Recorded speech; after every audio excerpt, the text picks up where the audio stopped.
म्हणजे जसं समर्थ रामदास स्वामी हं, म्हणायचे, हं. की आधी केले मग सांगितले. या तत्वावर मी पहिल्यांदा हातात खराटा घेतला. बरं. सायकल होती. हं. त्याला खराटा लावून स्वतः शिंदे वस्ती रोड जो आहे, तर तिथं मी पहिलं खराटाने स्वतः केर काढणं, हां. ढिगारे लावणं.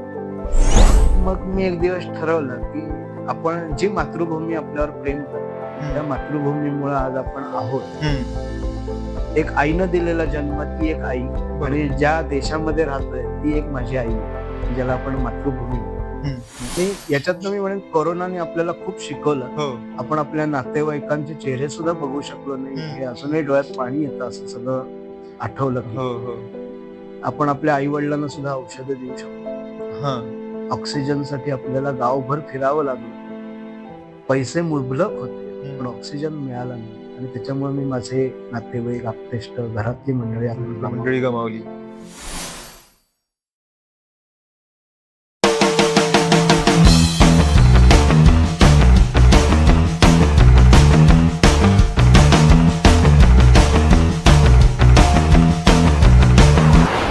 नमस्कार मंडळी, आपलं स्वागत आहे माझ्या नवीन YouTube चॅनलमध्ये, ज्याचं नाव आहे आम्ही बिघडलो. आपल्या या भागातले जे प्रमुख पाहुणे आहेत, त्यांचं नाव आहे श्री भास्कर गोखले. हे पर्यावरण प्रेमी आहेत. त्याचबरोबर महारोगी सेवा समिती वरोरा, चंद्रपूर, जी बाबा आमटेंची संस्था आहे, त्याचे ते कार्यकर्ते आहेत. आणि त्याचबरोबर आता ते जे स्वच्छतेचं अभियान नव्याने राबवतायत, खरं तर माझ्यासमोर अशी एकच व्यक्ती आता मला दिसते, की जी स्वतःच्या हाताने स्वच्छतेसाठी पुढाकार घेते, स्वयंस्फूर्तीने स्वच्छता मोहीम राबवते. अ, तर त्यांचा हा प्रवास म्हणजे त्यांना कुठून ही प्रेरणा मिळाली आणि कसं एकंदरीत हे सगळं घडून आलं, याबाबत आपण त्यांच्याकडूनच माहिती जाणून घेऊयात. तर आपण आता वळूयात श्री भास्कर गोखले यांच्याकडेच. नमस्कार गोखले साहेब. नमस्कार. तर गोखले साहेबांना मला एक प्रश्न पहिल्यांदा विचारावासा वाटतो, की तुमचं बालपण साधारण कुठे गेलं? माझं बालपण माझा जन्म कोल्हापूरचा. फक्त जन्मच तिथं झाला. हं, हं. माझं सगळं शिक्षण कराडला झालं. हं, हं. कराडला टिळक स्कूल शाळा हं. आणि नंतरचं महाविद्यालयातील शिक्षण झालं ते वेणुताई चव्हाण कॉलेज, अच्छा. की जे आर्ट्स कॉमर्स कॉलेज होतं. हं, हं. तिथं माझं बी.कॉम झालं, हं, हं. Industrial management. बरं. आणि मग माझे वडील लवकर गेल्यामुळं माझ्या सगळ्या मावश्या ज्या आहेत, त्या सगळ्या पुण्यात राहत होत्या. हं, हं. त्यामुळं आम्ही मग पुण्यात आलो. पण त्याच्या अगोदर मी 12वी ला मी रिझल्ट लागल्यानंतर पहिली नोकरीला सुरुवात केली, बरं, किर्लोस्कर बरं. कोपलँडमध्ये. पण अच्छा. तेव्हा वय नव्हतं, 18 वर्ष पूर्ण झाली नव्हती. त्यामुळे हं, ती हं. कॉन्ट्रॅक्ट बेसिसवरच मी काम करत होतो. हं. पण नंतर मग आम्ही पुण्यात आल्यानंतर मग आईनं बरेच कष्ट केले अक्षरशः म्हणजे जीवापार कष्ट केले. हं, पण हं. त्यातनंच आज मी जो उभा आहे, तो आईमुळे उभा आहे. बरं. मला एक भाऊ आहे, हं, देवदत्त गोखले म्हणून. हं, आणि आम्ही दोघंही खूप मदत केली आईला आणि हं, आम्ही आज उभे आहोत. आणि आता नुकतंच मी रावेतमध्ये राहायला आहे. हं. आणि असं माझं बालपण गेलं आणि आवड होती वाचनाची. नाटकात काम करायची आवड होती. काहीतरी हं, आपण हं. वेगळं करावं असं वाटत होतं. हं. पण त्याच्यात काही आम्हाला पुढे जाऊन करियर करावं असं कधी वाटत नव्हतं. कारण काय ते क्षेत्रच वेगळं आहे अच्छा. म्हणून. अ, मग नंतर वेगवेगळ्या नोकऱ्या बदलल्या. हं, हं. कुठेही फारसं टिकलो नाही मी हं, नोकरीमध्ये. हं. कारण काय जसं पुढं मिळत गेली नोकरी त्याच्यामध्ये थोडासा का होईना पण पगार वाढत गेला. त्याच्यामुळे हं. झालं असं की येणारा नोकरी ही माझ्यासाठी नवीन होती. नवीन होती. बरं. पगार वाढतोय त्यामुळे नोकरी बदलत गेली. बरं. पण मग एक दिवस सकाळमध्ये युनिक फीचर्स म्हणून एक संस्था आहे, हं, हं. की जे अनुभव मासिक हं. छापते. बरं. तर त्याचं मार्केटिंगचं काम म्हणून मी ते सुरुवात केली. घेतलं, हं. सुरुवात केली. आणि तिथं गेले जवळ-जवळ 1-2 वर्ष मी सातत्याने करत होतो. पण त्या अनुभव मासिकामध्ये स्वतः श्री कौस्तुभ आमटे हं. जे आनंदवनामध्ये किंवा एकूणच या संस्थेचं काम हं, मोठ्या हं. प्रमाणात बघतात, तर ते त्या मासिकामध्ये लिहित होते. आणि म्हणजे त्या महारोगी सेवा सेवा समिती समिती वरोरा वरोरा. म्हणजे हे बाबांच्या संस्थेचं बाबा खरं आमटे नाव आहे. हां, यांच्या बाबा संस्थेत. आमट्यांच्या. हं, हं. तर ते त्याच्यात लिहित होते आणि मग युनिक फीचर्सनीच आम्हाला या मासिकाबद्दलचं मार्केटिंग करायला सांगितलेलं होतं. त्यामुळे त्याप्रमाणे मी काम करत होतो. बर आणि चांगलं काम केल्यामुळं मला कदाचित असं वाटतं, की श्री कौस्तुभ आमटे यांनी मला सांगितलं, की "तुम्ही खूप चांगलं काम करताय, तर तुम्ही आता माझ्याबरोबरच काम करा." वा वा असं म्हणून मी ते टर्न झालो. म्हणजे बर ते म्हणजे मी तुमची तिथे कौस्तुभ आमटे यांच्यासोबत आपण म्हणूया की नाळ जोडली गेली नाळ किंवा जोडली. संस्थेशी नाळ जोडली. संस्थेशी नाळ जोडली गेली. हां, ते हं, केवळ त्यांच्यामुळेच हं, झाले आणि मग मी माझा कामाचा काही हे बदलला नाही. म्हणजे हं, मी तिथेही आनंदवनाची माहिती लोकांपर्यंत पोहोचवणे, निधी बाबतीत माहिती सांगणे. काही हं, लोकांना जे बाबा आमटे लोकांना माहिती नाहीये, ते हं, जे मी पुस्तकातनं वाचले, ते पुस्तक वाचलं म्हणजे ते आनंदवन प्रयोगवन हे पुस्तक डॉक्टर विकास आमट्यांनी लिहिलेलं आहे. हं, हं, त्याच्यातले काही असे ठळक मुद्दे होते, की जे हं, फारसे लोकांना माहिती नाहीत. तर ते हं. लोकांना सांगून याच्यामध्ये मी सांगणं हा भाग अगदी 2% असला, तर बाबा अच्छा. आमट्यांचं कार्य हे खूप मोठं आहे. अ, त्यामुळं कुठेतरी 2 गोष्टी चांगल्या सांगितल्या हं, गेल्यामुळं चांगला निधी मिळत गेला. हं, मोठा चांगला निधी मिळवल्यामुळं कदाचित कुठल्याही गोष्टीला एक काहीतरी हवं असतं, की बाबा निधी स्वरूपात मदत लागते. काही जणांना वस्तूंच्या स्वरूपात हं, मदत हं. असते. काही जण तिकडे येऊन काम करणारे इच्छुक असतात. पण त्यांना ते माहिती नसतं, की कसं बरं. हां. आपण जोडलं जावं. तर ते जोडण्याचं काम मी फक्त करत होतो, बाकी काही अच्छा. नाही. हं, हं, हं. संस्थेला माणसांशी जोडणं आणि माणसं संस्थेला जोडून संस्थेला देणं, जोडून देणं. हे मी काम करत होतो आणि वाह! त्याच्यातनंच मी हे चालू ठेवलेलं आहे. हे कार्य तुमचं असं म्हणजे सुरू झालं खरं हो, तर म्हणजे आणि ते तुम्ही आता सुरू ठेवलेलं आहे चालू अजूनही. ठेवलं. बरं, बरं, बरं. तुमचं महाविद्यालयीन शिक्षण कुठे झालं म्हणालात? म्हणजे वेणुताई चव्हाण कॉलेज वेणुताई कराड. चव्हाण कॉलेज हां, ते कराडमध्ये झालं हां, म्हणजे. कराड. बरं, बरं, बरं. जिथं कॉमर्स आणि हं, हं. आर्ट्सच कॉलेज आहे. बरं. सायन्स कॉलेज वेगळं होतं. हं, हं, हं. तिथल्या काही तुमच्या म्हणजे मित्रांच्या आठवणी वगैरे काही आहेत का? ॲक्चुअली मी फक्त एकच वर्ष शाळेतलं सांगेन मी. बरं, कॉलेजमध्ये बरं. मी बहिस्थ विद्यार्थी म्हणूनच अच्छा. शिक्षण हं, घेतलं. हं, कारण हं. काही नोकरी होती हां, त्यावेळेला हां. त्याच्यामुळे. म्हणजे तुम्ही एफ-वाय सोबत करत होतात ते. नोकरी करता, नोकर करता हां, शिक्षण घेणं. शिक्षण. हे त्यामुळे हे मी तुमचं बहिस्थ चालू बरं, विद्यार्थी बरं. म्हणूनच मी काम हं, केलं हं, ते. हं. मी शिकलो सॉरी हं, हं, आणि हं. किर्लोस्करमध्ये तेव्हाच होतो. बरं, पण बरं. शाळेतल्या आठवणी खूप आहेत, की हं, माझ्या हं. वर्गामध्ये 63 विद्यार्थी म्हणजे होतो, हं, की मला जे प्रेम मिळालं त्या हं. मुलांकडनं म्हणजे आपले सगळे मित्रांकडून त्या. मित्रांकडनं, हं, ते कायमचं परत मिळत राहावं हं. याच्यासाठी मी अट्टाहासाने मला तुकडीच पाहिजे. अच्छा. मी 5वी अ होतो, हां. 4थी 1ली ते 5वी पर्यंत तुकडीतच होतो. 6वी मी पुण्यात होतो, जे बाबा आजारी होते तेव्हा. बरं, बरं. पण बाबा गेल्यानंतर परत मला 9वी-10वी मध्ये प्रवेश घ्यायचा होता. हं, हं. तेव्हा मी अट्टाहासाने मला तुकडी पाहिजे. कारण काय माझे अच्छा. सगळे प्रेमाचे जे मित्र आहेत, मित्र होते. तर हं, ते तिथं परत मला भेटले आणि तो एक आनंद खूप मोठा होता. हं, आणि योगायोग चांगला म्हणजे असं, की नुकतंच कोल्हापूर बोर्ड हं, झालेलं होतं. हं. पुणे बोर्डात बरं. हां, कोल्हापूर बोर्ड म्हणजे झालं. अगदी नवीनच होतं हां. कोल्हापूर बोर्ड तेव्हा. आणि आनंदाची गोष्ट म्हणजे त्यावेळेला आमच्याच वर्गातले 8 जण बोर्डात आलेले होते. वाह! वाह! तर त्यात पंकज चिवटे आहे, अमोल होमकर आहे. हं, हं. असे सगळे चांगले क्या बात! हां. हं.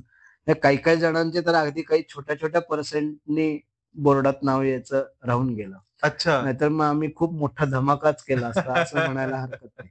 वाह! म्हणजे तर ती फारच आठवण आहे. मग हं. आम्ही गमती-जमती करायचो. खूप म्हणजे हे सगळं करत असताना अभ्यासाची पण नक्कीच मुलांना आवड होती आवड होती. त्यांनी आणि हं. त्यांनी ते विशेष. दाखवून दिलं. हं, नुसती मजा नाही केली, तर त्यांनी बोर्डात येऊन दाखवलं. तर अशा वर्गाबरोबर आणि आणि याचं मी अजून आवर्जून सांगेन, तुम्ही हं, पर्यावरण प्रेमी म्हणून मगाशी उल्लेख केला. हं, हं. ते मी माझ्या वर्गातल्या 63 मुलांची झाडं लावली.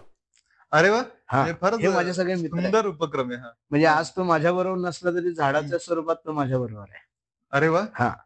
म्हणजे माझ्याबरोबर नाही म्हणजे काय, की काही जणांची नोकरीनिमित्त नोकरीनिमित्त परदेशात आहे. वेगळ्या काही ठिकाणी आहे. जण वेगळ्या ठिकाणी. आता अमोल ओमकर हा खूप अ, पोलीस खात्यामध्ये खूप वरच्या हुद्द्यावर आहे. बरं, म्हणजे बरं. डी-जी. हं, हं. तर तो आता आम्हाला भेटत नाही किंवा तो त्याच्या कामामुळे तिथं असतो. तर मग त्याच्या नावाचं झाड. हां, तर हां. मी त्याच्याकडे हा आमचा अमोल ओमकर वाह! असं म्हणून सुद्धा मी बघतो त्याच्याकडं. तर अतिशय असं खूप अनोखा आणि छान सुंदर हां. उपक्रम आहे हा. हं. त्यामुळे मी प्रत्येकाला सांगितलं, की हं, तुम्ही हं, तुमच्या वाढदिवसाला मला एक झाड डोनेट करा आणि ते हं. आवर्जून सांगतात, की अ, "भास्क्या आज कुठलं झाड लावणार आहेस?" हां. किंवा आणि मी प्रत्येक वाढदिवसाला त्यांना फोन करतो.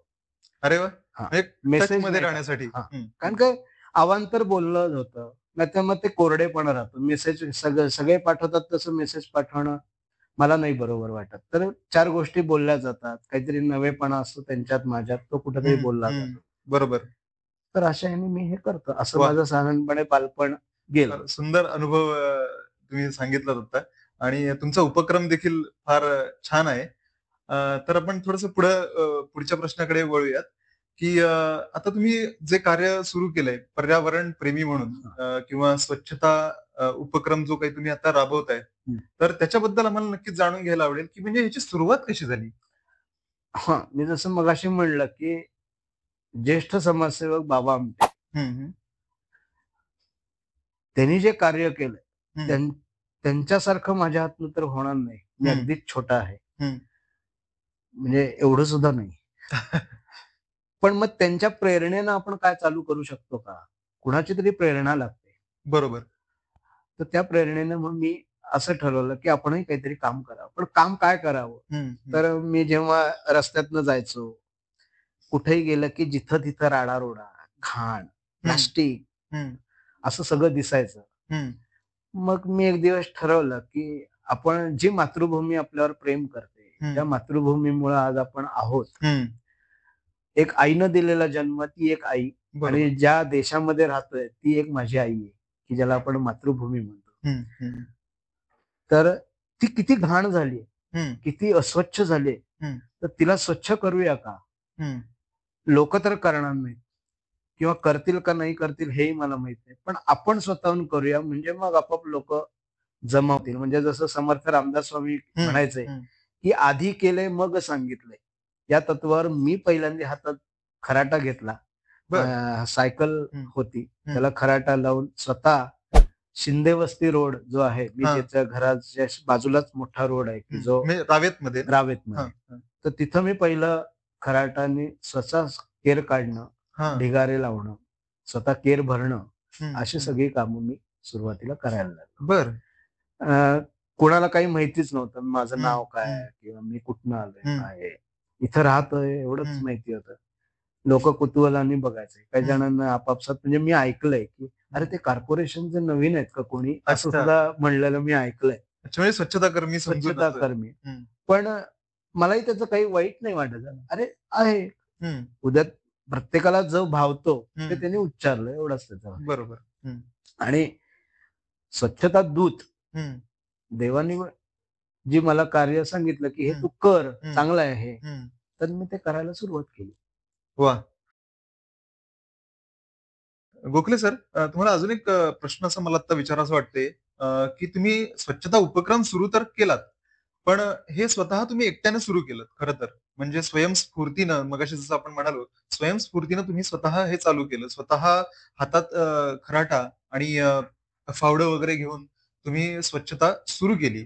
पण मग यात लोकांचा तुम्हाला लोकसहभाग वगैरे वाढला त्याच्यात किंवा लोकांचा काही पाठिंबा किंवा एखाद्या सरकारी संस्थेकडून म्हणा किंवा सरकारकडून स्वतःकडून काही पुढाकार वगैरे यात जाणवला का?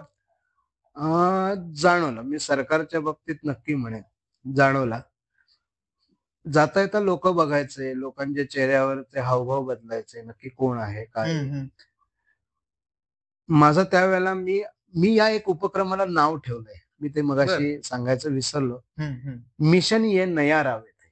अच्छा, हां, मिशन ये नया नया रावेत. रावेत है. अच्छा, म्हणजे तुम्ही तिथं रावेत भागात राहता करतो म्हणून मी म्हणून मिशन ते. ये हां. नया रावेत है. मिशन का म्हणलं, की हं, कुठलं तरी एक उद्दिष्ट असावं, हं, हं. ध्येय आहे. हे माझं मिशन आहे. बरं. हं.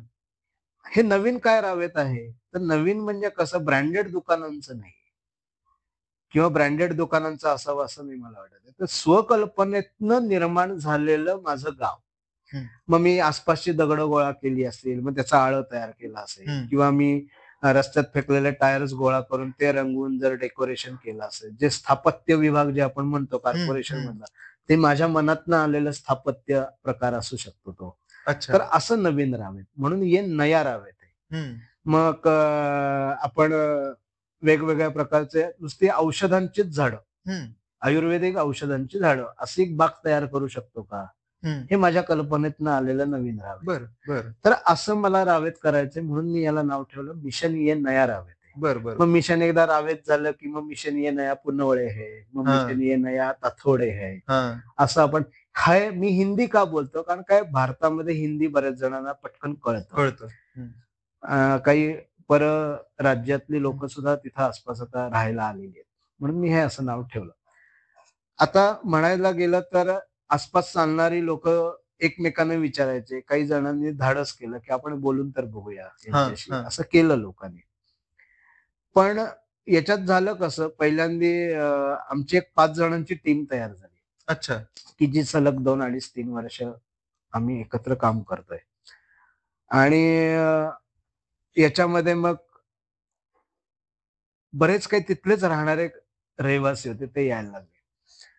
मग ते स्वतःही काही ना काहीतरी मग गोखले आम्ही झाड लावतो किंवा मग आम्ही आळं तयार करतो किंवा आम्ही आज पुढचं झाडं उपटून काढतो हं, जी नको हं. आहेत ती. जे नको आहेत ती. हां. काँग्रेस असतं हां, अशा तण असं तण म्हणू असेल. शकतो आपण. हं, मग तेही हळू मदत करायला मग ते 1 तास करायचे, हं, 2 तास करायचे. काही जण एक 15 मिनिटं करायचे. काही जण मी नसताना संध्याकाळी करायचे. हं. पण याच्यात माझी त्यांना एक अट होती, की तुम्ही जे काम केलंय ना, त्याचा एक फोटो काढून ठेवा. एक डॉक्युमेंटेशन आपल्याकडे राहतं. हां, हां. हा फोटो कुठेही फ्लेक्स हं, लावायसाठी नाही. हं, हं, एक आपण केलेलं काम आपल्याला माहिती असावं आणि आपल्याकडे हं, एक छायाचित्र असावं हं, त्याचं. हं. कारण आजकाल काय होतं, करतो एक आणि श्रेय दुसराच घेतो. बरोबर, अशी बरोबर. सुद्धा सध्या हे खूप आहे. जास्त मोठ्या प्रमाणात होतं हां. आजकाल. हं, तर ते होऊ नये. मग हं, उद्या कोणी म्हणलं, की "अरे, हे आम्हीच केलंय." नाही, नाही. हे तुम्ही नाही केलं. हे हं. मी केलंय आणि त्याचं प्रूफ माझ्याकडे आहे. अच्छा, तो पुरावा म्हणून आहे. पुरावा हं, म्हणून. हं. तर आणि ही वेळ कधी आली नाही पुरावा दाखवत हं, हं, बसण्याची. हं. कारण काय देवाने दिलेले जे 2 डोळे आहेत, हेच खूप मोठा कॅमेरा आहे. त्यामुळे याची गरज भासली नाही. मग हळू टीम मग सातत्याने आम्ही हे काम करायला लागलो. आणि याच्यामध्ये अजून एक मी नियम असे ठेवले, की तुम्ही येणार आहात का नाही येणार आहात, हे मला WhatsAppवर कळवा. हं, कारण ग्रुप तयार झाला, की त्याच्यामधलं जे तुमचं कम्युनिकेशन आहे, हे हं, खूप महत्वाचं आहे. हं, हं. नाहीतर मग आसपासचे लोक आपल्याला वाटतं, की आसपासच्या लोकांचं लक्ष नाही. त्यांचं खूप बारीक लक्ष असतं. हां, हां. अहो, तुमच्याच ग्रुपमधली लोकं कोणी बोलत नाहीत WhatsAppवर किंवा हं, हे. हं. कारण काय एकमेकांशी लिंक असते. बरोबर. हं, बोलण्यातनं हं. किंवा हे. मग ते नाही यांच्या काही ग्रुपमध्ये फार काही कम्युनिकेशन नसतं. ते येतात का नाही येतात, कुणी कुणाला कळवत पण नाही. हं, हं, म्हणून माझं पहिलं अट असते, की तुम्ही नाही मी आज 5 दिवस गावाला जाणार आहे. मी हं, आज काही काम करणार नाहीये हं, किंवा येणार नाही असं हं. कळवा. ती काही हजेरीपट किंवा आपलं हे काही नाहीये. सक्ती पण एक नाहीये. याच्यातनं कोणाला हो. कम्युनिकेशन झाल्यानं आम्ही उलट सांगू शकतो, "अरे नाही त्याचा मेसेज आलाय, की तो 2 दिवस गावाला गेलाय." आणि याच्यातनं जी विश्वासार्हता तयार होते हं. आणि त्याच्यातनं लोकांना कळते यांच्या टीममध्ये बॉन्डिंग खूप छान आहे बरं का. हां. हां. हा एक महत्वाचा हा मुद्दा आहे त्यात. महत्वाचा मुद्दा हं. त्याच्यातून निर्माण होतो. दुसरी गोष्ट म्हणजे कसं, की एक तुम्हाला सिग्नल मोठा वाटतो. 120 सेकंदाचा मोठ्या हो, चौकातला. हो. तो जेव्हा काउंटडाऊन चालू होतो, तेव्हा आपण अरे रे! अजून 100, अजून 50, अजून 40, अजून 30, 20, 10 केवढा वेळ आपण गाडीवर बसल्याचं तुम्हाला आतल्या आत मनाला जाणवतं. मग रोज 10 मिनिटं काम करा माझ्याबरोबर. हां, हां. 120 सेकंद जर मोठी वाटतायत, त्याचा त्रास होतोय, तर मग रोज 10 मिनिटं माझ्यासाठी काम करा. माझ्यासाठी म्हणण्यापेक्षा या देशासाठी. हं. काही करा. अशी मी एक त्यांना एक म्हणजे एक सुविधा दिली. सुविधा दिली. मग ते कोणी येऊन काम करायला लागलं. मग हां. अगदी 75 वर्षाचे आजोबा सुद्धा माझ्याबरोबर काम बापरे! करायचे. वाह! मग ते काय म्हणायचे, "मला वाकता येत नाही, मग मी हां, हां. बसून नुसती दगडं गोळा केली तर चालतील का?" "हो, करा." तर अशी काही-काही टीम जोडायला लागली. म्हणजे ते स्वयंप्रेरणेने यायला लागले. स्वयंप्रेरणा यायला लागल्या. आणि याच्यात सगळ्यात महत्वाचा मुद्दा असा, की सरकारचं तुम्ही विचारलत काय मदत आहे? हो, हो. सरकार खूप काम करतंय. त्याला हं, आपला जेवढा पाठिंबा मिळेल ना, हं, तेवढं आपलं काम खूप सोपं होईल. हे बघा, जिथं काही अडचणी असतात, तिथं काही कामं होतात, नाही होतात. हं, आपण लगेच त्याच्यावर बोट दाखवतो. पण ते कुठं ना कुठेतरी नंतर होणारं असतं. हं, हं. पण आपल्याला ते होईल याचा पेशन्स नसतो. आपल्याला इकडं हळद पिली की लगेच गोरं व्हावं असं वाटतं. हां, हां. ते होतं काम. फक्त एवढंच मी कटाक्षाने पाळलं अख्ख्या रावेतमध्ये काम करताना.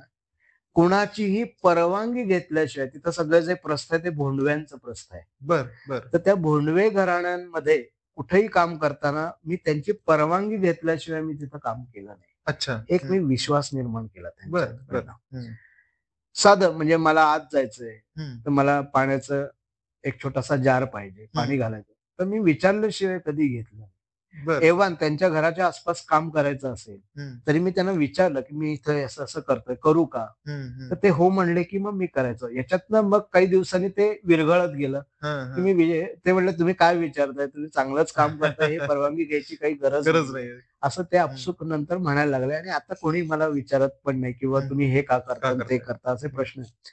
दुसरी गोष्ट अशी केली, की मी मी रस्त्यात ढीग लावायचो. हम्म, हम्म. आता हे स्वच्छता कर्मचारी जे आहेत पीसीएमसीचे ब प्रभागाचे हा. विशेष, हम्म, तर त्यांच्यात घाटे सर होते, शिंदे सर होते. घाटे सर आता दुसऱ्या प्रभागामध्ये काम करतायत आणि केर उचलणारे, केर गाडीत टाकणारे, त्यांचा जो ड्रायव्हर हम्म. असतो, या सगळ्यांशी मी फक्त गोड आणि प्रेमाने बोललो. वा. म्हणजे कसं, ती माणसंच आहेत. हा. ती बरोबर. काही जादू नाहीये किंवा ते काही यंत्रमानव नाहीयेत, हम्म. की बटन दाबलं की ते करतात. त्यांना सुद्धा मन आहे, त्यांनाही राग येतो, त्यांनाही दुःख वाटतं, त्यांनाही भावभावना आहेत. काहीतरी होतं, हम्म. भावना आहेत. मग मी त्यांना जर म्हणलं, "सर सर" हा. कारण जे मी करू शकत नाही ते ते करतायत. हम्म, म्हणजे हम्म. ढीग उचलणं. हा. तर "सर प्लीज एवढ्या रस्त्याच्या कडेला मी एक ढीग लावलेत, तेवढे उचलून घ्याल का?" अच्छा. हा, हा. रिक्वेस्ट. रिक्वेस्ट ही केली. फार हम्म, महत्वाची हम्म. गोष्ट आहे. "ए, घे रे तो जरा केर उचलून." असं हा. म्हणलं की तो दुसऱ्या दिवशी, "अरे हां, हे आलेत का? चला रस्ता बदलूया." हा. अशी भावना तयार होते. मग त्यांच्याशी गोड बोलून मी हे का आणि आता मला त्यांना कधीही सांगावं लागत नाही, की केर उचलून घ्या. तर आपोआप ते केर उचलून घेतात. मला फोटो पाठवतात, की "गोखले साहेब आज केर उचलून घेतला बरं का." भले ते लगेच नसतील, हा. पण हा. 11:30-12 पर्यंत त्यांनी सगळे ढीग उचललेले असतात आणि त्याचे माझ्याकडे फोटो पण आहेत, प्रूफ आहेत. अरे वा. आणि हे सगळं त्यावेळेला मला खूप पाठिंबा मिळाला ते सोनम देशमुख मॅडम आहेत, की बर. ज्या ब प्रभागाच्या हम्म. अधिकारी म्हणजे सगळ्यात मेन जे असतात हा. ते. त्यांनी खूप मोलाची साथ दिली. अच्छा. म्हणजे एवढ्या मोठ्या अधिकारी असून सुद्धा आम्ही एकदा रॅली काढलेली होती प्लास्टिक विरोधात. तर त्या हम्म. स्वतः एवढ्या मोठ्या अधिकारी असून सुद्धा त्या रांगेत उभ्या होत्या. हम्म. आम्ही जेव्हा मानवी साखळी साखळी. तयार केली, हम्म. हम्म. त्याच्यात त्या स्वतः उभ्या होत्या. आणि त्या आल्या की ऑटोमॅटिक बाकीचे कर्मचारी आले, हम्म. अधिकारी आले. तसे सगळेजण आले. आणि यांचा पाठिंबा मला अजूनही आहे. आता त्यांची बदली मला वाटते मुंबईत कुठेतरी हम्म. झाली आहे. हम्म. पण आवर्जून त्यांचं नाव घेतलं जातं हम्म. माझ्याकडनं. घाटे सर म्हणून आहे, त्याच्या आधी हम्म. शिंदे होते. तर असे सगळे अजूनही माझ्याबरोबर टचमध्ये आहेत. आता नुकतेच वा. नवीन एक कोणीतरी अधिकारी हम्म. आलेत. हम्म. त्यांची माझी अजून काही ओळख फारशी झाली नाहीये. बर, बर. पण होईल आता ती. तर सरकार काही करत नाही असं नाही, करतं. फक्त करतं. त्यांच्याशी गोड बोलावं लागतं. कारण काय इतके दिवसभर या घाणीत काम करून इतकं ते हे झालं त्रासलेले असतात. हम्म. एक तर त्या हम्म. घाण वासामुळं. मला काय वाटतं, की तुम्ही म्हटलात ते अगदी बरोबर मुद्दा आहे हा, की सरकार म्हणजे काही दुसरं-तिसरं कोणी नाहीये ना. सरकार म्हणजे आपल्याच पैकी काही माणसं तिथे बसली आहेत. त्या हुद्द्यावरती आहेत किंवा त्या अधिकारात आहेत. तर मग त्यांनाही भावभावना आहेत. त्यांनाही आपल्याला जसं जाणवतं तसं त्यांनाही जाणवतंय सगळं. म्हणजे ते तयार आहेत काम करायला. फक्त तुमच्याकडून तुम्ही एक पहिलं पाऊल तर टाकून बघा. तर मला तर वाटतं, की तुम्ही हे करून प्रत्यक्ष बघितलंय. बघितलं. आणि मला त्याचं फळ मिळालंय. हां. असं नाही, की ते म्हणजे मी कधीही काही सांगितलं ना, "अरे, इथं एक ढिगारा साठलाय रे, कधी हं, येतोयस घ्यायला? हं, येशील का?" हं, "हो, हो सर, मी आत्ता एका ठिकाणी आहे. मी थोड्या वेळाने तुमच्या इथे हं. येऊन ढिगारा हे जे आहे ना, हे खूप मला मोठे त्यांची साथ मिळाली. मला आत्ता अशा ओळी आठवतात एक गीताच्या, "माणसाने माणसाशी माणसासम वागणे." मग बरोबर. हो. म्हणजे अगदी त्याला हे जुळतं असं येस, आहे. येस. तर फार छान तुमचा हा सगळा अनुभव ऐकताना वाटलं मला खरं तर की एवढं सगळं तसं तर बघायला गेलं तर हे दिव्य आहे, की म्हणजे एकट्या माणसाने असं काहीतरी करून बघायचं, की स्वतः आपल्या प्रभागात जरी आपल्या बिल्डिंगमध्ये आपण खाली जाऊन जर कचरा काढायला बघितलं, तर मनाची तयारी नसते आपली स्वतःची. पण तुम्ही प्रत्यक्ष रस्त्यावर उतरून हो, स्वतः हातात हो. खराटा घेऊन, फावडं घेऊन वगैरे आपण याची अंघोळ सुरुवात केली. करतोच हो. आपण स्वतःला स्वच्छ करतोच. हं, हं. देशाला कोण स्वच्छ करणार आहे? हां. देशाला कोणीतरी स्वच्छ फक्त हे यांनीच करावं असं नाही. आपण सुद्धा त्यात थोडा सहभाग घ्यावा. अगदीच. आता दिवाळी झाली. दिवाळीनंतर इतके जण फटाके उडवतात. मी एकट्याने आणि माझ्याबरोबरचं जे एक आपल्या सोसायटीतले सिक्युरिटी म्हणून आहेत. हं, 5 बिल्डिंगचा तो बिचारा सगळा केर काढतो. हं, मग मी त्याला हं, म्हटलं, "आज तू नको करू. आज तुला सुट्टी. हं, आपण दोघं करू. तुला जर मदत हवी असेल." तर हं, मग मी सुद्धा त्या 5ही बिल्डिंगचा केर काढला. हं, हं. बरं. काय झालं? लोकांच्या मनामध्ये माझ्याबद्दलची भावना वेगळी तयार झाली. की अरे नाही, फटाके तर आपण उडवलेत, पण केर हं. यांनी काढला. हं, हं, हं. तर याच्यातनं हे नक्की लोक प्रत्येकाला असं बदलतात. जाणवलं पाहिजे. जाणवलं पाहिजे. हं, हं, कुठेही बॉक्सेस पडलेले असतात, हं, काही पण. एक माझं असं म्हणणं आहे, की तुम्ही जेव्हा फटाके वाजवता, हं, कुठल्याही गोष्टीला तुम्ही करू नका हे माझं म्हणणंच नाही. करा. पण त्याचं नियोजनबद्ध आखणी करा, की हं, तुम्हाला जर बॉक्सेस टाकायचे असेल, तर तुमच्या प्रत्येक बिल्डिंगच्या बाजूला एक केराची टोपली ठेवा, की हं, बाबा अरे फुलभाजी संपल्या, त्याचा हं. बॉक्स शिल्लक आहे, तुम्ही त्या टोपलीत टाकेन. आवरून सगळं करून ठेवलं ना, की त्या करणाऱ्या माणसाला उचलायला सोपं पडतं. सोपं नाहीतर पडतं. त्याला अगदी त्याचं फार काम त्याचं सोपं होतं. वर्गीकरण करण्यापासून, हं, केर काढण्यापासून ते भरण्यापर्यंत इतकं सगळं त्याला करावं लागतं. हं, हं. जसं स्वयंपाकात आहे. जसं सगळी तयारी करून ठेवली, की पटकन भाजी तयार होते. हो. तसंच प्रत्येक गोष्टीत आहे. म्हणून माझं असं म्हणणं आहे, की हं. केर हा आणि प्लास्टिक माझं हे सगळ्यात म्हणणं आहे, की हां. घरातनं बाहेर पडताना प्रत्येकाने कंपल्सरी तुमच्या बॅगेमध्ये कापडी पिशवी ठेवणं अनिवार्य आहे. हं, हे हं. सरकारने सांगता कामा नये. तुमचं तुम्हाला वाटलं पाहिजे. याचं कारण सांगतो. आज बघा काही वर्षापूर्वी कुठल्याही दवाखान्यामध्ये कॅन्सरचा कुठलाही विभाग नव्हता. नव्हता. सेपरेट विभाग नव्हता. सेपरेट हं, नव्हता. हं. कॉमन होता. एक कुठलातरी एक हं, छोटा हं. अगदी दुर्मिळ हं, दवाखान्यात हं. होता. पण आता प्रत्येक दवाखान्यामध्ये कॅन्सर विभाग आहे. हं. आपण का प्रत्येकाने गरज विचार पडली? करा, की हं, आपण काय गमावलं? आपण किती कॅन्सरमुळे माणसं स्वतःच्या घरातली गमावली, हं, मित्रांचे मित्र गमावले, नातेवाईक गमावले.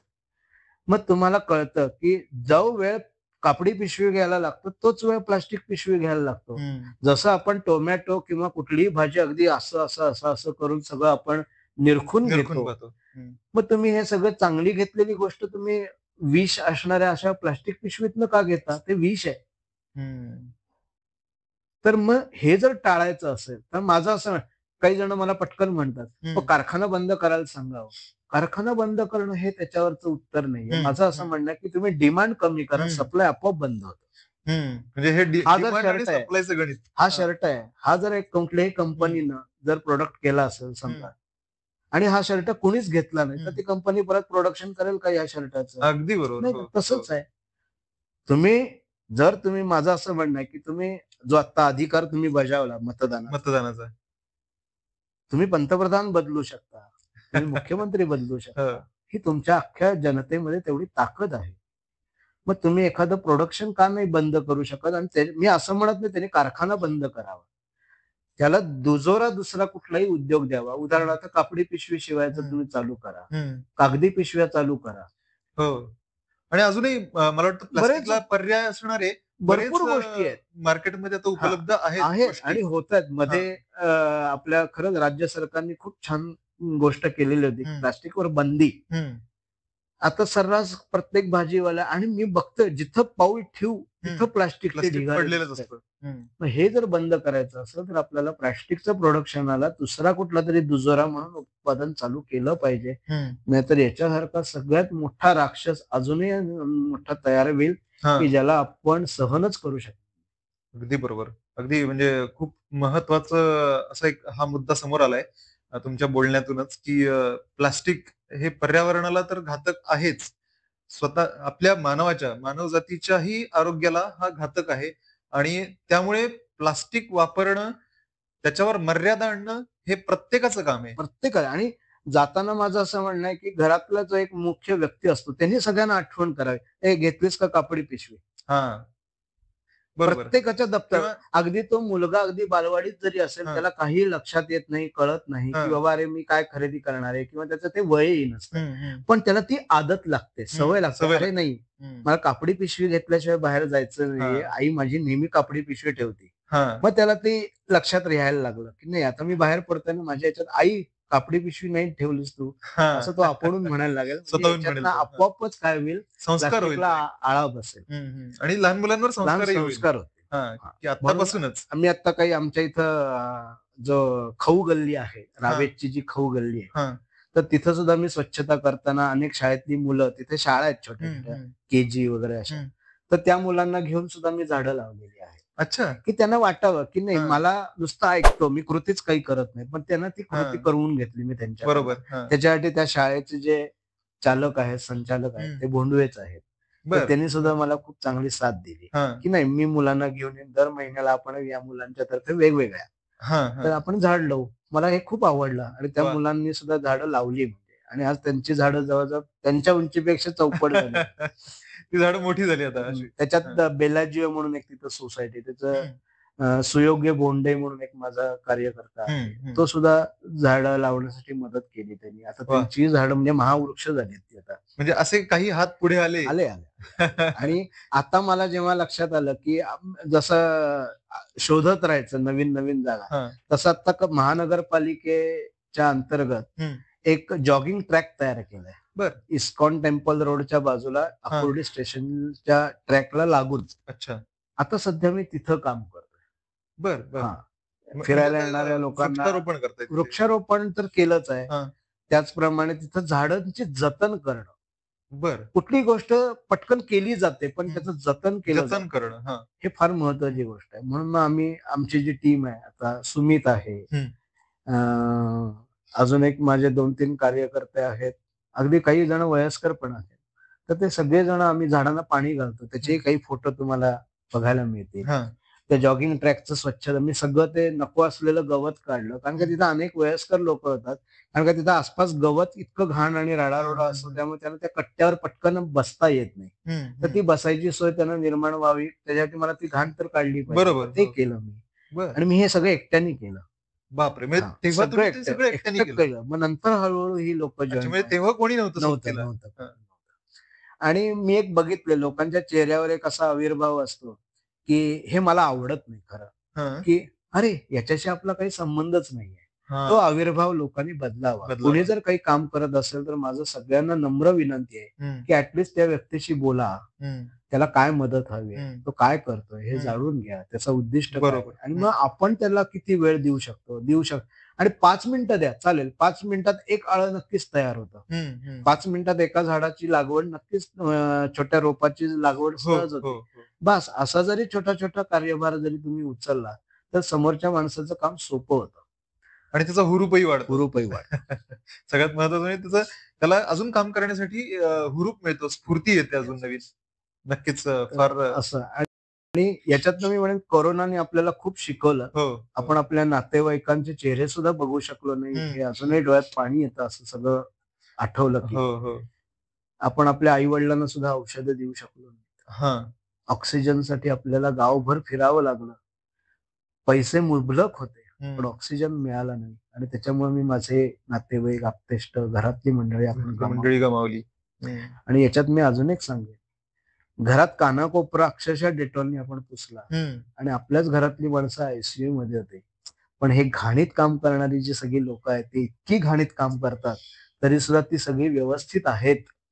का? हां. तर ती आईची सेवा करतात. म्हणजे गोखले सर, तुमच्याकडून हे सगळं जाणून घेताना म्हणजे तुम्ही जे काही आत्तापर्यंत सांगितलंत, जे काही तुम्ही काम प्रत्यक्षात करत आहात, याच्याबद्दल जाणून घेऊन तर खूप छान वाटतंय खरं तर. आणि मला तर असं वाटतंय की अ, येणारी पिढी म्हणा किंवा जे कोणी लोकं आता ऐकतील तुम्हाला, तर यांना नक्कीच तुमच्या या कार्यातून प्रेरणा मिळेल. आणि मला आता तुम्हाला पुढचा प्रश्न असा विचारावा वाटतो खरं तर, की हे सगळं करत असताना जेव्हा तुम्ही एकट्याने सुरुवात केली हे सगळं करायला, की स्वच्छता मोहीम राबवायला, तर तुम्हाला काही अशी आव्हानं आली का, विशेष आव्हानं? आणि त्याला तुम्ही कसं काय म्हणजे सामोरं गेलात किंवा तोंड कसं दिलत तुम्ही त्या सगळ्या प्रसंगांना? हां, सगळ्यात पहिलं म्हणजे आव्हानं येतात. काम करतो तिथं कुठेतरी आव्हान येतं. त्याच्याशिवाय त्याला मजाही येत नाही.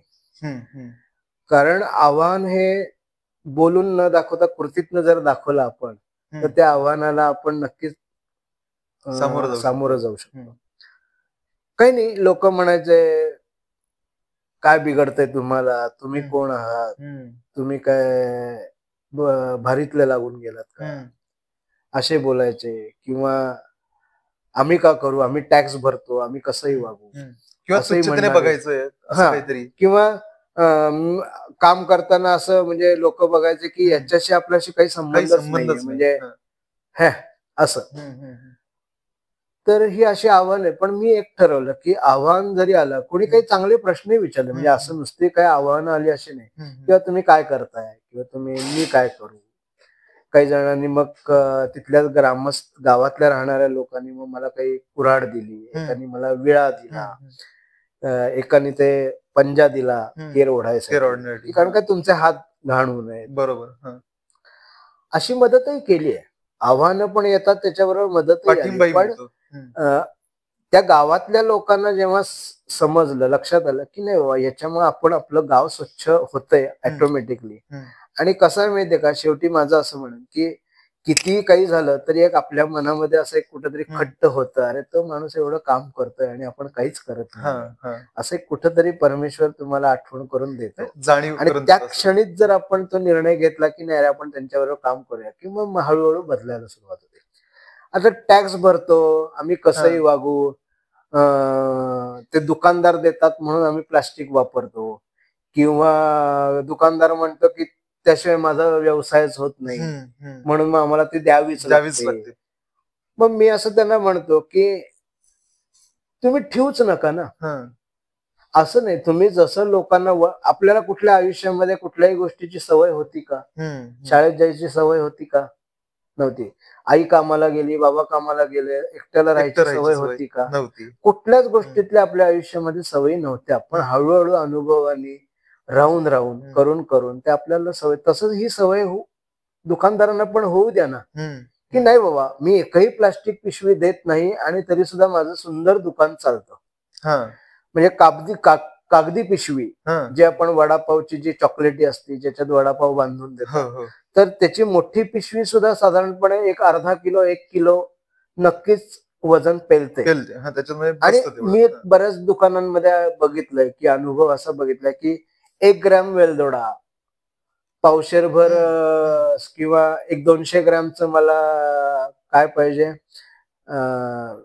कुठलीही गोष्ट छोटी 100 ग्रॅम 200 ग्रॅम लवंग, त्याच्यासाठी सुद्धा प्लास्टिक, ते तुम्ही कागदात न द्या ना. अगदी छोट्या छोट्या गोष्टी. हा 5 किलो तांदूळ घेताय, ठीक आहे, तरी सुद्धा आता पूर्वी लोक काय प्लास्टिक मधनं घेत होते का? साधी पिशवी आणायचे आणि तो रेशन कार्ड वाला जो दुकानदार होता तो पिशवीतच डायरेक्ट धान्य होता, थोडेच त्याच्याकडे कुठं प्लास्टिक होतं. बरोबर. तुम्ही डायरेक्ट कापडी पिशवीतच धान्य घ्यायचं ना. मग ती जर सवय होती, मला आठवतंय की आम्ही रवा कागदातनं बांधून आणलेला, तांदूळ बांधून आणलेला, पोहे आम्ही कागदातनं पेपर, तेच होतं. मग कागद सुद्धा तेवढं वजन पेलतं, फक्त तुमची धरण्याची पद्धत पाहिजे, तुम्हाला कळलं पाहिजे की आता हे फुटू शकतं, तर तुम्ही खाल्लं धरा ना असं.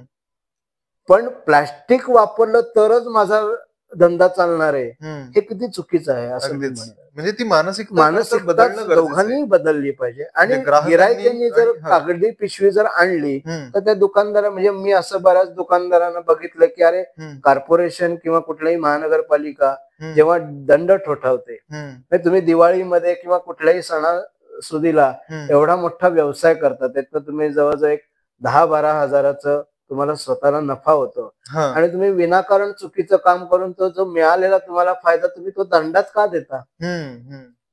बरोबर. काय तर छोटासा निग्लिजन्स, छोटीशी आपण चूक करतो, काय तर प्लास्टिक पिशवी, आणि नेमकं त्यावेळेला आपल्यावर महानगरपालिकेची पकड येते ना, आपण सगळा जो मिळवलेला फायदा तो सगळा दंडात देतो. माझं दुकानदारांना असं म्हणणं आहे की तुम्ही ठेवू नका, आणि गिरायकांनी कापडी पिशवी न्या.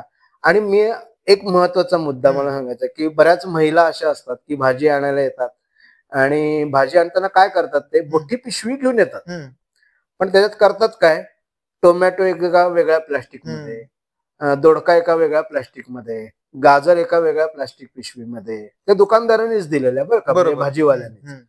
असं करून त्या सगळ्या प्लास्टिकच्या पिशव्या घ्यायच्या एका मोठ्या कापडी पिशवीच्या, आणि मग जगाला दाखवायचं असं की मी कापडी पिशवी वापरतो. असं सुद्धा मी अनुभव बघितला. मग मी त्यांना टोकलेला आहे की नाही का. मग ते म्हणायचे की कारखाने बंद करा. कारखाने बंद करणं सोपं नाहीये, त्यापेक्षा तुम्ही डिमांड कमी करा, कारखान्यांना आपोआपच दुसरा काहीतरी पर्यायी मार्ग शोधावा लागेल, शोधला जातो. कारण काय तो स्वतःच्या कारखान्याला कुलूप लावू शकत नाही, कारण काय त्याच्यावर अवलंबून असणारे हजारो कर्मचारी, त्याच्यावर अवलंबून असणारे त्याचं कुटुंब, ते आहेच ना शेवटी. मग ऑटोमॅटिक तुम्ही कसे वेगवेगळे मार्ग शोधले जगण्यासाठी, तसं हाही मार्ग नक्की शोधला जातो. पण आपण विष का द्यायचं जगाला? तुम्ही चांगली भाजी द्या, चांगली फळं द्या, ते चांगलं करतातच आहे, मग त्याच्यात प्लास्टिक देऊन तुम्ही तुमचं विष का त्याच्यामध्ये अजून देताय? म्हणजे मी बऱ्याच जणांना असंही पाहिलंय की व्यायामाला म्हणून सायकल घ्यायची, ती सायकल फिरवत न्यायची आणि येताना त्या आणि का मग सायकल घेतली नाही, पर्यावरणालाही चांगलं आणि माझा व्यायामही चांगला होतो.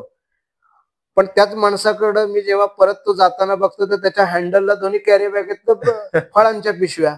मग काय उपयोग त्या पर्यावरणासाठी मी सायकल घेतली म्हणण्याला किंवा मी व्यायामासाठी सायकल घेतली. अहो तुम्ही जाताना व्यायाम चांगला करताय पण येताना तुम्ही घरामध्ये चुकीची गोष्ट घेऊन येताय ना, प्लास्टिक.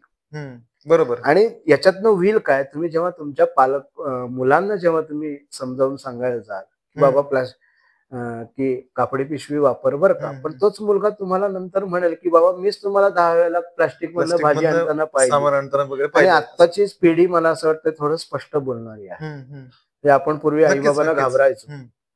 आता ते बाबा तुम्ही जाणता आणि तुम्ही काय मला सांगताय, असं होऊ नये. असं जर वाटत असेल तर प्रत्येकाने बाहेर जाताना कापडी पिशवीशिवाय बाहेर जाऊच नका.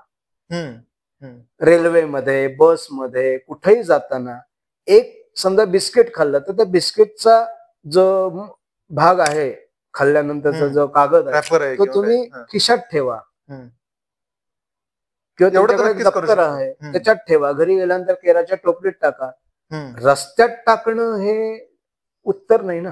बरोबर. म्हणजे मग मी असं म्हणेन की महानगरपालिकेला जर आपण खूप चांगली साथ दिली की सगळ्यांनी व्यवस्थित केराच्या टोपल्या भरल्यात, हे केलंय ते केलंय, फक्त तो केर उचलायचा आणि केराच्या गाडीत टाकायचा एवढंच त्यांचं काम राहतं. म्हणजे ते 4 तासात छान काम करू शकतील किंवा 5 तासात. उरलेले 2 तास त्यांना वेगळं काहीतरी चांगलं काम करायला संधी मिळेल. पण त्यांचं होतंय काय, ते सकाळी 6 वाजल्यापासून ते दुपारी 3 वाजेपर्यंत नुसतं केरच काढत बसतायत आणि उचलतायत.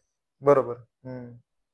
त्यामुळे त्यांच्या करिक्युलरला किंवा एक्स्ट्रा करिक्युलर ऍक्टिव्हिटीला महानगरपालिकेनं नवीन संधीच देता येत नाही. त्यामुळे हा कर्मचारी दिसताना कसा दिसतो, अरे ती गाडी येते म्हणजे ही लोक केर उचलूनच रिटायर्ड होणार. अच्छा. अरे तू हे छान, म्हणजे तू केराचं तर काम करतोस पण तू हे सुद्धा छान केरासाठी एक चांगलं एक काहीतरी यंत्रणा छान निर्माण केली बरं का. हे कधी त्याला करायला संधीच मिळत नाही पुढे. त्याच्यावर लोकांनी त्याला साथ द्यावी. लोकांनी जेवढं चांगलं राहतील तेवढं शासनाचं काम कमी होईल. शासनाचं म्हणजे काय, आपलंच काम कमी होईल. बरोबर. जसं तुम्ही मोबाईलमुळे काय झालं, मी कुठेही आहे तर तुम्ही पटकन संदेश पाठवू शकता, मी इथं आहे, मला यायला उशीर होणार आहे. तसं जर यांना सुद्धा जर चांगल्या संध्या दिल्या तर ते सुद्धा सोनं करतील. नक्कीच. इथेच ह्याच आणि या अडचणी मला आल्या त्यांना मी असं कृतीतच फक्त त्यांना सांगितलं. मी कोणालाही वाईट बोललो नाही, कोणालाही हे करू नका, ते करू नका, तुमचं चुकतंय. वादावादीच्या ठिकाणी मी थांबत नाही. कारण काय, वादाने शब्द वाढतात. शब्द वाढण्यातनं माणसामधली कटुता तयार होते आणि कटुता तयार झाली की तो माणूस कुठेही मला भेटेल, कदाचित तो माझ्या मदतीचा सुद्धा असू शकतो. पण या छोट्याशा चुकीचं बोलण्यामुळे तो माणूस तुटूही शकतो. त्यापेक्षा आपण आपल्या कधी ना कधीतरी बदलेल, हा पहिला मला विश्वास आहे त्याच्याबद्दल. खूप पॉझिटिव्ह ऍटिट्यूड ज्याला म्हणतो आपण. शांत, डोकं शांत ठेवायचं, अजिबात चुकीचं बोलायचं. कोणीही काही बोललं. त्यामुळे हे मी आव्हान कृतीतनं दाखवलं. आव्हानं येतात आणि त्याला तोंड कसं द्यायचं हे तुम्ही कृतीतूनच करून दाखवलं त्या माध्यमातून. आणि आता बोलता बोलता तुम्ही असं म्हणालात की मोबाईल आणि ह्या सोशल मीडियाचा आता वापर आपण करतो. आणि मग मला तर असं वाटतं की सोशल मीडियाचा हा वापर करूनच काही गोष्टी आपण करू शकतो का असं. आता स्वच्छतेचे वेगवेगळे ऍप आहेत, तक्रारींचे वेगवेगळे ऍप आहेत. आता स्वतः माननीय पंतप्रधान नरेंद्र मोदी यांनी स्वच्छ अभियान मोठं भारतामध्ये राबवलं. त्याच्यात अनेक वेगवेगळे इंदोर असेल, भोपाळ असेल, असे वेगवेगळे मोठमोठी शहरं स्वच्छ व्हायला लागली. ही खूप चांगली गोष्ट आहे ना. पण त्यामुळं ठीक आहे, त्याच्यातनं संधी मिळाली की मी माझा फोटो मोदींबरोबर काढला, मोदी सरांबरोबर काढला, किंवा मी माझा फोटो माझ्या महानगरपालिकेच्या आयुक्तांबरोबर किंवा मी हे काम करतोय हे लोकांना कळायला लागलं. ही माध्यमाचा चांगला सुद्धा उपयोग आहे. काही तुम्ही आता मेक इन इंडिया आणि मेड इन इंडिया या तत्वामुळं किंवा याच्यामुळे नवीन नवीन तरुण मुलं हे वेगवेगळे ऍप तयार करतायत, वेगवेगळे साधनं तयार करतात कामाची, म्हणजे शेतीतल्या कामाची साधनं, स्वच्छतेच्यासाठीची कामं, साधनं तयार करतात वेगवेगळी. तर हे खूप चांगली पॉझिटिव्ह गोष्ट आहे. फक्त एवढंच आहे की मला केर टाकायला जागा नाही मिळाली किंवा माझ्या घरात गाडी येत नाहीये किंवा मी सकाळी 8ला जातो ते एकदम 9ला येतो रात्री, त्यामुळे माझा केर ठीक आहे ना. तुम्ही केर एका ठिकाणी गोळा करून ठेवा आणि तो केराच्या गाडीमध्ये जेव्हा येईल किंवा तुम्ही तक्रार करा ना. तुमच्याकडे ऍप आहे तक्रारीचं, त्याच्यावर तक्रार करा की बाबा आम्ही दिवसभर कामाला जातो, त्यामुळे आमचा केर तसाच दिवसभर राहतो, तर कृपया या वेळेमध्ये सुद्धा गाडीची सोय करावी किंवा असं आमचं सगळ्या नागरिकांचं हे काय. पण माझ्याकडे गाडी येत नाही म्हणून मी तो रस्त्यात केर टाकतो ही फेकणं. चांगली चांगली लोक म्हणजे फार अगदी मोठमोठ्या गाड्या असतात, चांगल्या वेशातली असतात, चांगल्या हुद्द्यावरची असतात, चांगली चांगली लोक रस्त्यात केर टाकताना मी पाहिलेली आहेत. मी त्यांना बोललेलो पण आहे आणि अशी लोक बदललेली पण आहेत बरं का. म्हणजे म्हणजेकडे बघून आता गोखले सर मी कापडी पिशवी वापरायला लागलोय बरं का, असंही अनेक लोक पॉझिटिव्ह बदल झाला त्यांच्यात तो झालाय आणि होतो. म्हणजे मला घाबरतात पण, अरे सर आले नको प्लास्टिक पिशवी नको. पण हा चांगल्यासाठी आहे आणि चांगली गोष्ट कोणालाही आवडत असते. सगळ्यांना टापटीप हवी असती, करायचं कोणी इथं आपण किंवा कोण करतंय इथं येऊन अडतं आपण, मग सुरुवात आपणही करावी. बरं ठीक आहे, आपल्याला नाही जमली तर त्याचं बघून तरी आपण काहीतरी करावं. आणि सगळ्यांनीच घाणीत हात घालायला पाहिजे असं नाही. वर्गीकरण छान करा. हगीज आणि किंवा अशा ज्या काही गोष्टी आहेत त्या इतक्या घाण झालेल्या असतात ती लोक उचलतात. अशा हगीजची विल्हेवाट करणारी अनेक काही काही संस्था आहेत, काही चांगल्या कार्यशाळा आहेत. तर त्यांच्याशी आपण तुम्ही मुळात गुगलवर बरंच चांगल्या काही गोष्टी सर्च करू शकता, ज्यातनं तुमचा तक्रारींचा जो सूर आहे तो नक्कीच कमी होऊ शकतो. म्हणजे सोशल मीडियाचाच वापर तुम्ही करू शकता किंवा तुमच्या आताच्या जी उपलब्ध साधनं आहेत तुमच्याकडे त्यांचा सुद्धा तुम्ही चांगल्या प्रकारे असा वापर करू शकता.